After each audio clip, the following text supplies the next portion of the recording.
Hello you dirty frogs, it's me, the evil frogman, and welcome back to a new video on the channel. And guys, there might genuinely be a new best rocket launcher in Borderlands 4. The launcher we're going to be talking about today is none other than the Sloppenheimer, aka the Heimdahl, and this is a new rocket launcher added with the Mad Ellie DLC, and sadly it's a rocket launcher which I slept on at first and stupidly did not have on my top 5 list for the DLC, but I absolutely should have, because this thing is a monster. Let me show you guys how this thing works real quick. So we're going to take it over to the test dummies in Sanctuary right here, and the way that this thing works is that when you shoot it, it's going to auto home in projectiles from this like disgusting gory looking skull. Look at this thing right here, do you see this?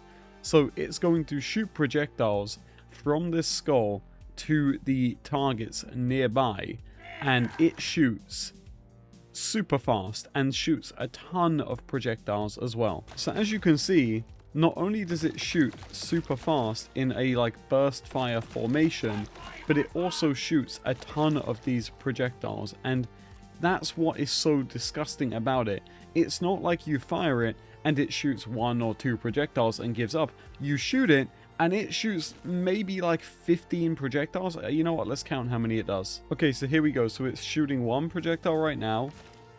And now it's shooting a second. And now a third. Now a 4th and a 5th.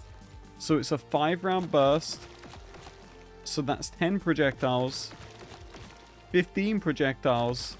16 projectiles. So it shoots 16 projectiles per shot.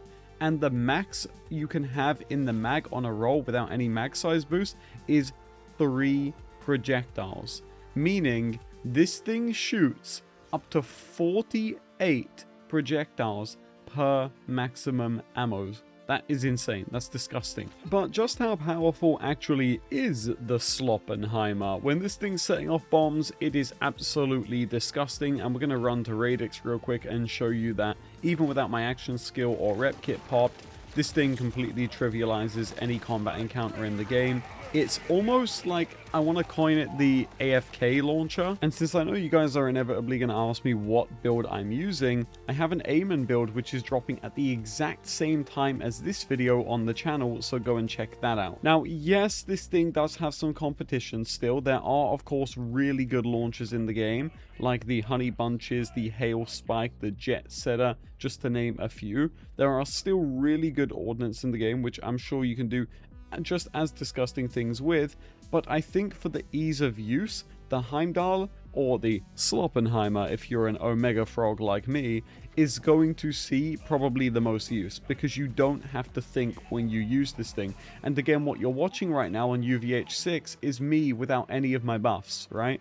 I'm not using my action skill, I'm not using my rep kit. This is all just basically casual gameplay. I'm really putting no thought into this at all right now. Alright, let's go ahead and see how good this thing is on Radix. Let's go ahead and take a little look here. And because it's a boss, this time we will do our rep kit and we will do our action skill. So let's take a look here and see how we do.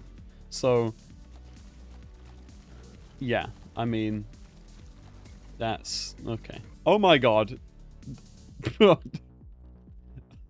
I mean, there we go. I mean, what can I say? Now, you're probably thinking this thing has to have some downsides, Eric. What is the downsides? And, well, let the evil frogman tell you.